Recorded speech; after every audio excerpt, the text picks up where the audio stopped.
morning, good evening, good afternoon, whatever time you are watching. Welcome to the MIZZES B3ST REVIEWS channel. I am Mrs. Best. We are here to go over our weekly review of WeTV's newest show, which is titled Age Inappropriate. This is season 1, episode 2, which was titled Broken Promises. Let me know in the comments how you guys are feeling about this show thus far. And a big shout out and thank you to everybody who did watch the first review that I did for this show. I was kind of scared to cover this show because I was like, what if I'm being kooky and I'm the only one that's watching enough to want to give some type of opinion. But it looks like quite a few people are watching this show. So shout out to all the bush campers, those watching from the bushes, whether you comment or not. I appreciate you. As you guys know, YouTube has made some changes for creators that are mostly going to impact smaller creators like myself. It's going to be harder to become monetized if you are not already. And if you're like me and you want to stay monetized, you're going to have to maintain quite a few more watch time hours. So I really appreciate the fact that people are watching because that's all it takes to support us. That is all it takes. But welcome in. I hope that you guys do consider liking the video. You can also hype the video. Subscribe to the channel if you like what we're doing here. I am a creator who's always open to feedback from my audience. I like to do shows that you guys are interested in me covering. I like to do things in a method that works for you guys because without y'all, what I got? Nothing. So let me know if you have any suggestions or anything you'd like me to cover as time goes on. But let's get into this episode, and a big welcome to anybody who is watching this premiere now. Say hi to me. I am in the live chat. What's popping, what's popping, what's popping. But let's start this episode. We are going to start with Brooke and Kai. Brooke and Kai kind of bored me. Now, last episode for the premiere, they gave us like some sort of a wow factor, just off the strength that she does OnlyFans, which seems to be a recurring thing, because I'm also covering Double Lives of Suburban Wives. I'm also covering that, which is on TLC. That review will be out later in the week, but it seems to be a thing for these melanin redacted women to be running the OnlyFans, and not just them. OnlyFans since COVID has gotten like super popular. Listen, I'm not mad at you for making your money. If you want to show a little leg, as Claire Huxtable said in the Cosby Show once, if you want to show a little leg and then take it right back and get some funds for it, I am not mad at you. Not in this economy. Do you, boo? If you got to climb the pole or walk the track, I'm not mad. However, most people who do stuff like that either keep it entirely separate or avoid the internet and will, go find other ways to make that adult money. Or they're going to make sure that their family and anybody that's immediately important to them is aware. So I find it strange that Brooke and Kai have told nobody of the fact that she does OnlyFans. I find that to be odd, especially when she had a legitimate career for years and years and years. If they heard how much money this was making you, I'm sure most reasonable people that love her and Kai would be willing to let it go. I mean, they might feel a way. They may not tell, Kai's mother may not tell the friends at her church what his wife is doing, but they're going to accept it. Like, unless they're going to pay their bills, what other choice do they have? You feel me? But she is freaked out. Brooke is freaked out because his family learned about everything, and she ran out of the house in a teddy and some makeup, and she's sitting in a little Miata, and she calls her friend on FaceTime and is extremely upset. Now, I kind of call BS on Brooke. I do feel like Brooke cares. I do feel like she's a good person, and I feel like her mom energy has made her kind of like, oh my God, this is going to be a lot for his mother to process. What about your kids? Her kids don't know what she does either, and she explained this, and they're older, and this might be impactful for them. So I'm kind of looking at Brooke like, you're just worried about looking good with his family because they may watch this. What about your kids? I just feel like they're real dramatic about this situation, and they're doing it for the show. I don't feel like they're really this dramatic in person, and they get on my neck. Okay, baby, well, I need you to understand. Girl, you are a red flag. And I'm starting to see it. And y'all may think Mrs. Best is reaching because they didn't give us much. But when she had that talk with Kai about him needing to call his family because it's going to be a big deal. And, his family could very well choose to disown him for this. I feel like she made it worse and just put anxiety into his heart. And of course, because he's younger, he's probably going to trust her opinion more, thinking there's more wisdom behind it. But Kai, This lady is on what, her 5th or 6th marriage with you, and you're 20 something years younger than her. She's a red flag. I hope it works out for them, but I feel like she was trying to make him panic so that she felt like she wasn't panicking on her own or doing it for the show, but it just felt like she sat down to add more stress to him. And I don't understand why you would want to do that. So I don't know. I'm not really feeling Brooke and Kai too much yet. Let me know how you guys feel. That's all we got from them was her crying in a Miata about her coochie being on the internet. But honey, you chose to put your adult content on a very public adult content social media site, is to my understanding what OnlyFans is. So somebody was going to find out. You should have talked to them as soon as you started doing this. As soon as that check started to get consistently good, you should have told your family. We're not going to cry about your little melanin redacted tears over this show. Like, we're just not. We're going to move on to Jay-Ann and Kent. We just met them this episode. They were not in the premiere episode, y'all. Jay-Ann is a 30-year-old woman from the Philippines. She's beautiful, but she says she wanted a sugar daddy. And Kent is a 61-year-old who works in IT and is a red flag in more ways than I can even get into. Now, there's a 31-year age gap between these two, and they met on a dating app. They have been married for 3 years total, and they've been together for a total of 6 years. So they don't know each other, but they got 3 kids.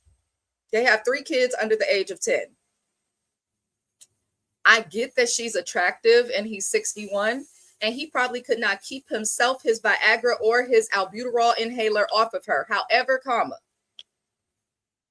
if you want a sugar daddy, Jay-Ann, you should have stayed with him a little longer without having the baby and gone on the birth control, because this is a hot mess express and a disaster. Now, the producers say that Kent is what's known as a passport bro. And I was like, what is a passport bro? In my head, I was like, a passport bro is maybe like a passport gal, just someone that's constantly traveling, has more of a nomadic lifestyle. But apparently, a passport bro, according to WeTV and this man, and what they put on our TV screens, is a man that intentionally dates women from foreign countries. So I don't see the problem with it. I don't. Now, depending on who this man Kent voted for in America, I see a problem with it. But as long as he didn't vote for that orange thing that's doing a terrible job at leading this country, I don't see the problem, because if you like your immigrant girl, you like your immigrant girl. But I do find it strange that he solely dates outside of his country. And he says the reason is because women in other countries are more accepting of an older man. Sir, it's because they want your money. She said she was a sugar daddy. Okay, it don't got nothing to do with your age, but it seems to be a mess.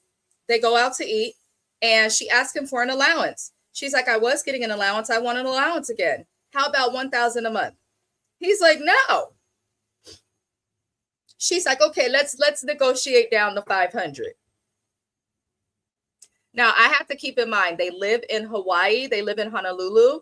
They live on the island of Oahu. Now, for those who do not know, Hawaii is the most expensive place you can live in this country. It is more expensive than Hawaii, or not Hawaii, but it is more expensive than New York.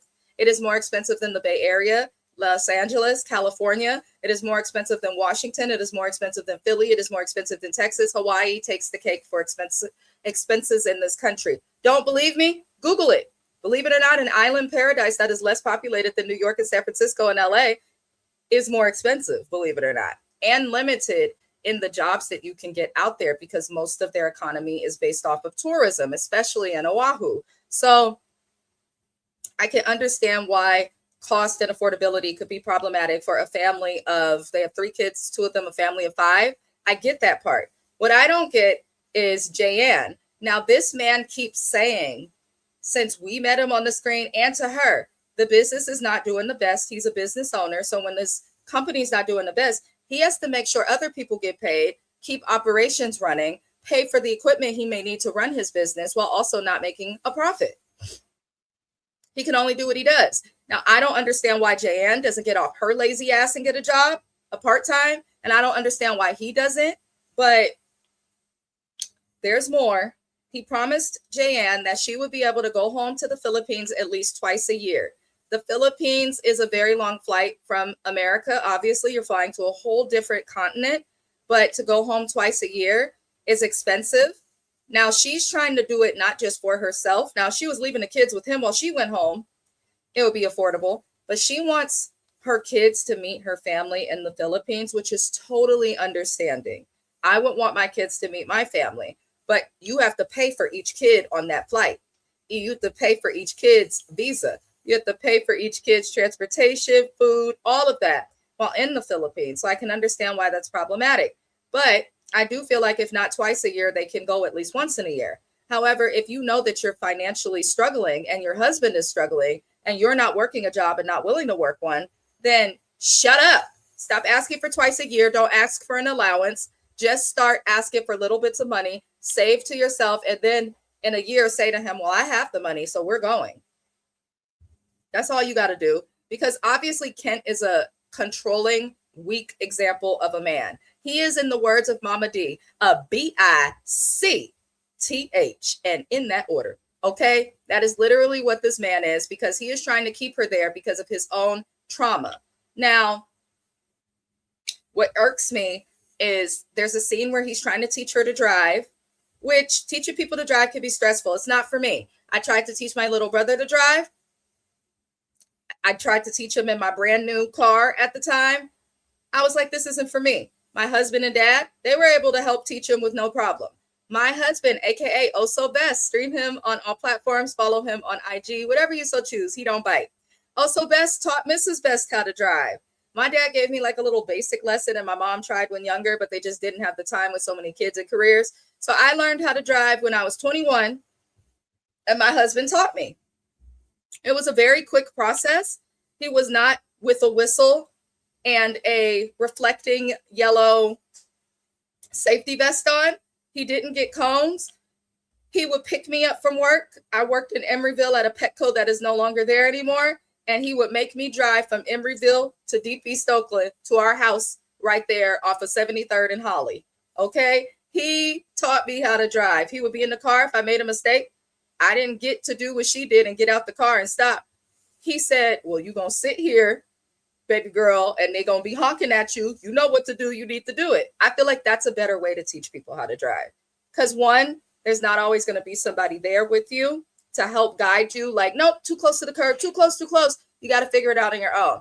Two, driving is about your own spatial awareness and the ability to make quick decisions and to kind of predict what another driver may do to protect yourself and who's in your car. Okay. You can't do that if somebody is screaming at you and telling you every little thing. Like, there has to be some autonomy in the teaching, kind of like getting people to teach by having them do it with you. That's the best way to teach people to drive, in my opinion. It worked for me. This man with the honking and the whistling was too much. She wasn't doing a bad job, in my opinion, with the driving. Bye-bye. But he was, we go tell Mr. Best to have a good day. Shout out to him. He is leaving the house for the day. But there should be something a little less stressful about teaching someone to drive. I mean, even when I learned to drive, I was one of those people who would have the radio turned down low and everything until I really knew what I was doing. Now I'm slapping till I can't no more. You finna know when Mrs. Best pulls up. But I just felt like he could have been easier on her. Now, she mentions that she wants a driving instructor. Fair. A driving instructor costs about $300-400. Okay. And that's a lot of money, but it's not a lot of money, in my opinion. You should be able to afford that, sir. If she's telling you she's not comfortable learning from you and she has no other friends, teach her. She feels trapped. She feels like she can't go see people when she wants. She can't pick up the kids. If she wants to go to the store for something, she has to call him and ask for permission, call him and ask for the money, and then call him and ask for the ride. She has no form of independence. And I can understand why that's upsetting to her. I can absolutely understand it. In this scene with the driving, that's where I was like, oh, he's just trying to control her. He's trying to control her. So we learned she hasn't seen her family in 4 years. If I hadn't seen my family in 4 years, you're buying me a freaking plane ticket. Okay. It don't have to be you. It don't have to be the kids, but you're going to get me home. That's what you're going to do. Because then I have something to come home to. But this fool is so evil and controlling and insecure that you want to go and date women in other countries. And because you had a woman scam you, now you want to make this woman suffer. That's evil. I don't care what nobody says. That man is evil and desperate. And I'm wondering why he couldn't find a woman his age in America. Why?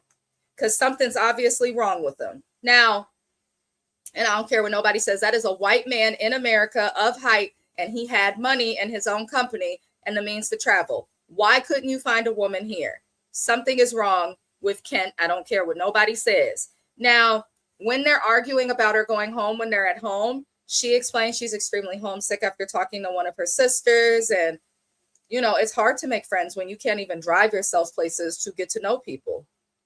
It's extremely hard.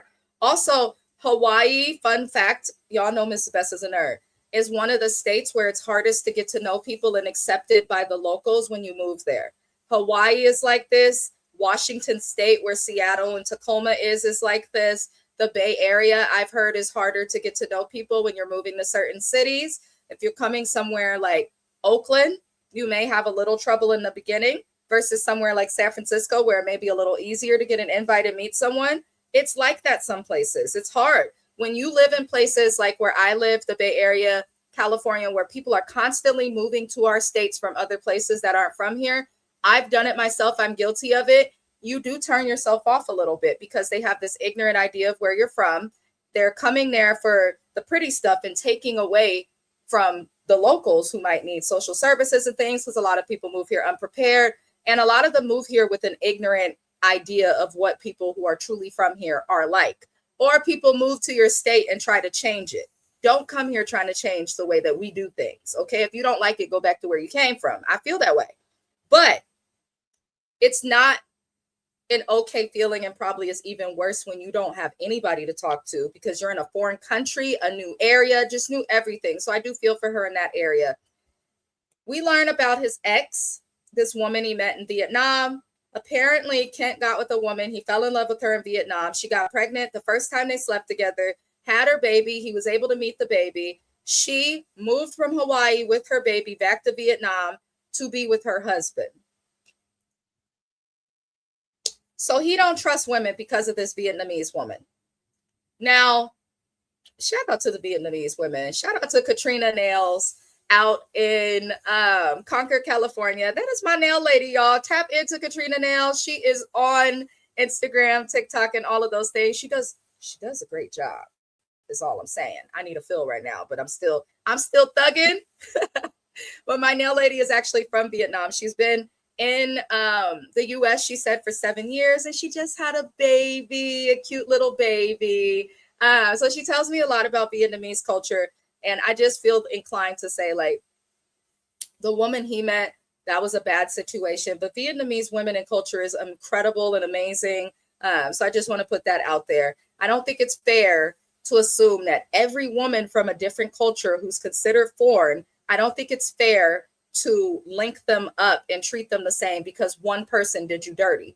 As quiet as it's kept, an American woman could have done the exact same thing that this woman did to him.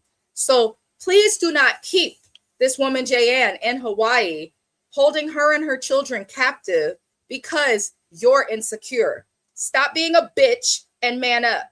Let her go, because the quickest way you can end a relationship is to make her feel shackled. What you're going to do, Kent, is you're going to make her stay in the US, but you're going to force this woman to get a job and figure out how to take care of her kids even with it. And she's going to save up the money to get the fuck away from you. That's what's going to happen. But sure, do you?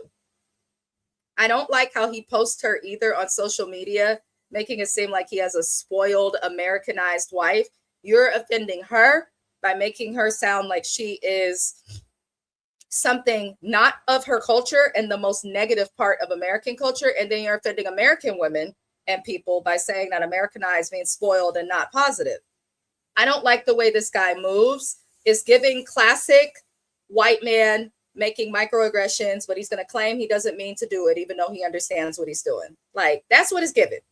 But we will see, because I also kind of feel like Jayanne is a red flag, because baby, you said you wanted to get with somebody who could be a sugar daddy for you. Sometimes having a sugar daddy mean in order to get the sugar, you got to do what he wants.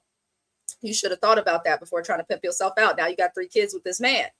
And he's selfish also, because I probably only have 20 years left in my life, but I wanted to experience having a family. Great. And now all your kids will experience a dying father sooner than they did. It's a fact. Sorry, not sorry. Now we're going to move on to Tynesha's gold digging ass and Dr. Eric. Tynesha, you are beautiful, but you are the laziest woman I have ever seen on television. You lazy as fuck. And it's embarrassing. It's embarrassing. You this lazy in the South in New Orleans? Do you understand what our ancestors went through for you to be afforded to live the life that you live? Bitch, and you can't decorate a room with some furniture? Pathetically lazy and bad at gold digging. Terrible, just like your friend said. Because it's obvious you with this man for the money. Anybody could figure that out. But the fact that you can't even use the money he's giving you to get things done, I wouldn't trust you either. You want to go on the will, but you can't even decorate a house when he gave you a check to do so? Bitch, you're lazy. I don't care how pretty you are. You're lazy. And that's the most unattractive thing that any man of any culture, of any age would find about you. I don't care how good you look, girl. Do something. Now, she goes out with her friends and she complains about how hard it is to be with an older, successful man because she says she always has to feel like number two in her marriage. You feel like number one if you did the shit that he asked or slept with him, but y'all not having sex and you not doing shit. So what is it that you do with your day? Don't understand it. Now, she says she does not feel safe in her marriage, but she doesn't feel safe financially. And she mentions that she helped his mother when she was dying. And I feel like that's a nice thing to do. And she says kind things about the mom, but I also feel like, did you only help her because you felt like it would be an easy way for him to trust you because his kids weren't present? Just don't understand it. Then we also learned that they're not having sex. You're in a marriage. His kids don't like you. You're not on the will. You're not on any of his houses. You're not on any documentation. So you'll probably just get a small alimony check if you divorce him, which is more than you deserve, if we're being honest. And you think that you're entitled to things, which confuses me.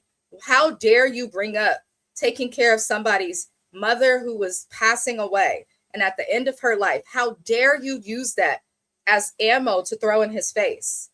That shows that your heart is black and sooted and ashy and dirty and just raggedy. I don't like that. If my husband were to leave me, ooh, I'm getting the hiccups. I hate when this happens on live. If my husband were to leave me and his mother were to need help, I would help Kathy. That's my mother-in-law. Shout out to her. I don't need anything for helping her. I don't want anything for helping her. She's been good to me. I will be good to her. It's that simple. That's it and that's all.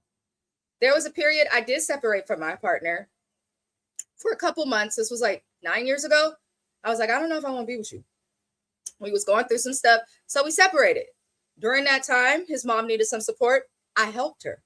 At one point, we weren't together. She stayed with me. I don't care. If you're going to help someone, do it from the goodness of your heart and not for somebody else. Period, point blank. I don't care. The end. Because nobody wants to hear from the person who was around while their loved one was passing away. Yeah, well, I did this for you. So every time they have an argument, like that's trifling, that's ratchet, there's a lack of decorum, it's inconsiderate, there's a lack of empathy. It's not okay. It's not okay at all. Now, her friends call her the worst gold digger and tell her she needs to make a will for herself because Tynesha was like, well, he said, if I want a will, that I got to do it and he'll sign. Now, we know it's not going to be that simple because it's what he worked for, but I do believe her. And we see later, Dr. Eric agreed with it. He just wants to see that the bitch could get up off her lazy ass and do something other than her hair and to wash her ass. Okay? Just because you took care of his mama and that was hard work doesn't mean you don't have to do other parts of work in your life, Tynesha. This is pissing me off that you're taking advantage of an elder. Though he is a red flag, Dr. Eric has cheated on previous wives and things like that. His kids don't seem to care to help him with his mama and they don't like her. But I feel like she just took advantage of this man at a time that worked out for her. Now, her friends tell her to call the bluff and she's thinking of drawing up a will. So we later see a scene with Dr. Eric coming in and he's upset because the house, his dream house that he handed her a check to decorate and she has done nothing. He just went to have flooring put down in the house. And this bitch says, oh, you thought it was okay to do that without me? Yes, you lazy bitch. Yes, you lazy gold digging trollop. And he could do whatever the fuck he wants with his money, even if you weren't lazy. It's his fucking money.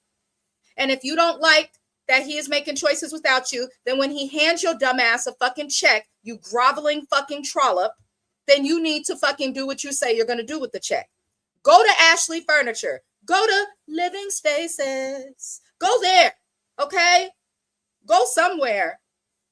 Go to Home Depot and talk to the people who'll help you remodel a house. But you had a check in the means to do something and you didn't do it. So now this 74-year-old man is working full time to pay for your lazy gold digging ass, in addition to having to decorate the house, pay the bills, handle the stuff, and all you do is order food for him. You can't even go to the grocery store to make sure that eggs and milk is in the house to boil this man an egg.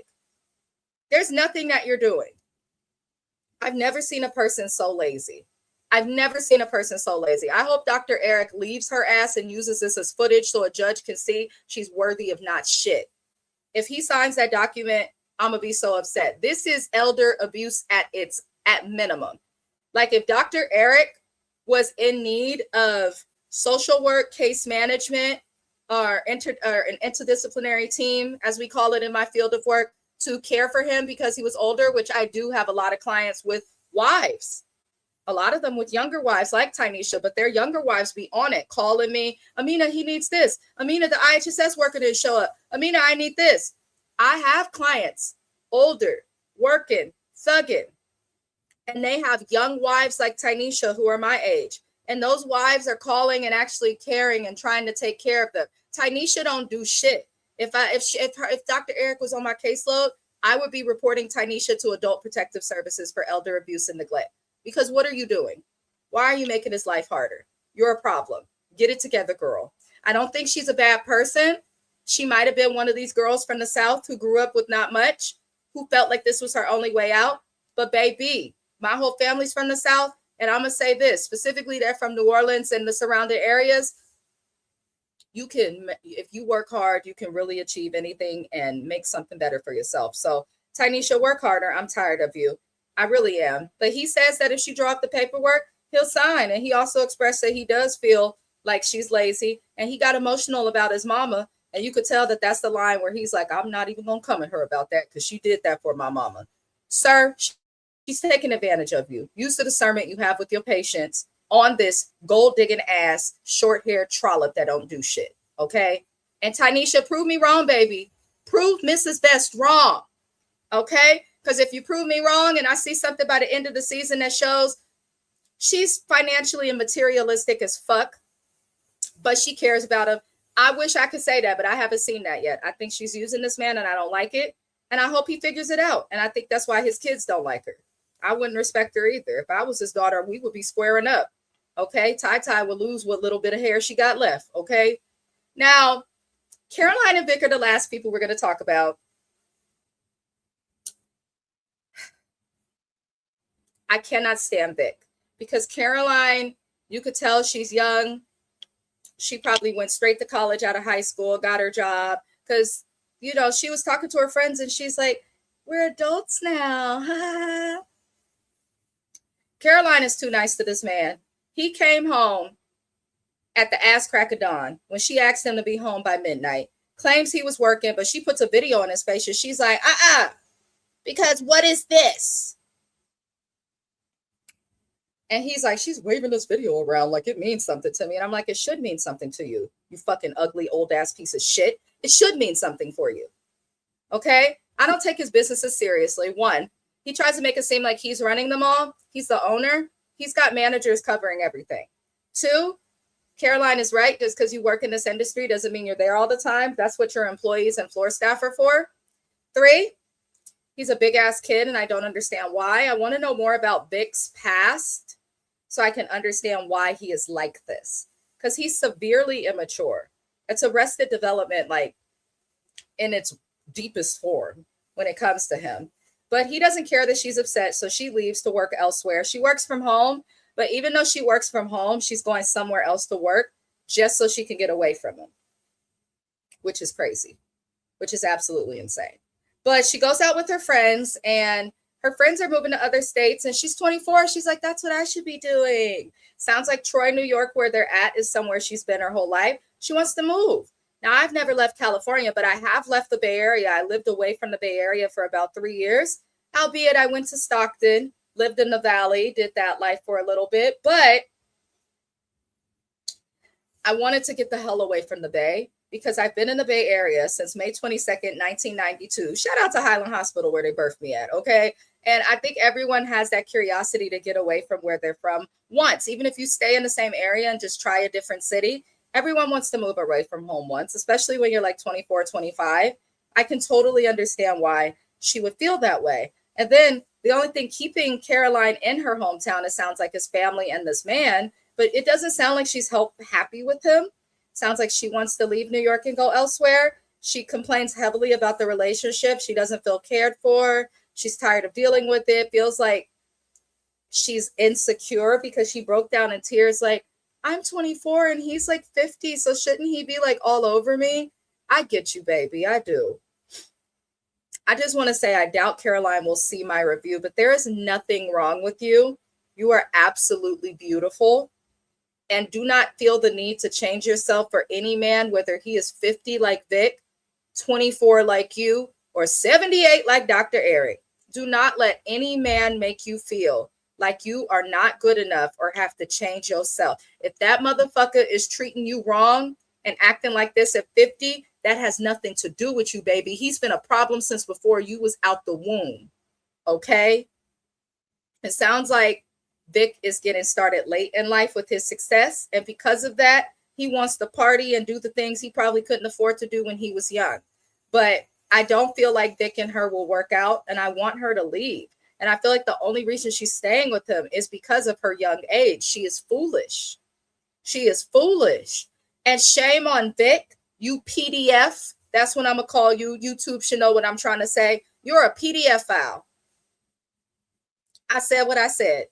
Because that, no shade to Carolyn, she's beautiful, but she looks like a sophomore or a freshman in high school. She doesn't look 24. So the fact that he's even attracted to her and has been with her since she was 21, barely legal, you're a PDF file, Vic. And this show is not going to do anything but make women more weary of you. You nasty motherfucker. Okay? Nasty. But on a lighter note, that is my review for Age Inappropriate this week. Sincerest apologies, because I know today is a Sunday. If anybody is super into the church and my cursing bothered you, I do apologize. I am trying to work on cursing less in my broadcast. Also, just in general, if y'all felt like I read these people for filth, they irritated me. I want to help people understand. I give my opinion on YouTube the way the shit come in my mind. However, I do understand that this is a show. And I hope that all of you understand that this is a show. So I am encouraging people from my channel, let's not attack people on social media, on the internet, who are a part of the show. Let's remember that this is just the show, but feel free to attack them in my comments, okay? We can talk about it here, but let's not go bullying the cast or anything like that. Other things that are important, I will be having more reviews up to come. On Monday, I will be doing my Real Housewives Ultimate Girls Trip review for episode 2 for the Roaring 20th. For Tuesday, I will be getting out my 90-day fiance and 90-day the single life review. So tap into that. I do both of those reviews live. And on Wednesday, I will get out my review.